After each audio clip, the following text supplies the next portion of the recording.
আসসালামু আলাইকুম সম্মানিত অডিয়েন্স, আমি আজকে আসছি ময়মনসিংহের ফুলবাড়িয়া থানার রাধাকানা ইউনিয়নে। তো এখানে একটি মিনি স্টেডিয়াম করা হয়েছে। আজকে আমি আপনাদের রাধাকানায় মিনি স্টেডিয়ামটি ঘুরে দেখাবো। আমার সাথে থাকুন। তো এই পার্টটা হইতেছে অতিথি গ্যালারি। তো এখানে যারা ভিআইপি অতিথি আছে, এমপি, মন্ত্রী কিংবা চেয়ারম্যান যারা আছে তারা এই পার্টটায় এখানে অবস্থান করবে। তো এখন আমি আপনাদেরকে দেখাবো দর্শক গ্যালারি।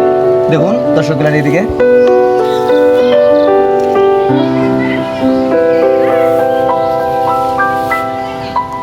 তো এইবার আমি আপনাদের দেখাবো গ্যালারি পার্ট 2।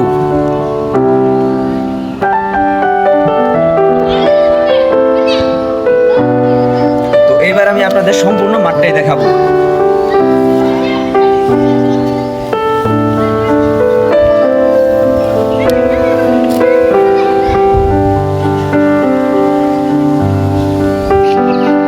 সবাই বলতে পেরে খুশি তো? সবাই ঠিক আছে, এখন তোমরা খেলতে পারবো। তো ছেলে মেয়েদের খেলার জন্য আমরা একটি বলও ওদেরকে নিয়ে দিয়েছিলাম। তো আমাদের ভিডিওটি যদি আপনাদের ভালো লেগে থাকে, একটা লাইক, কমেন্ট, শেয়ার করে আমাদের পাশে থাকবেন। ধন্যবাদ সবাইকে।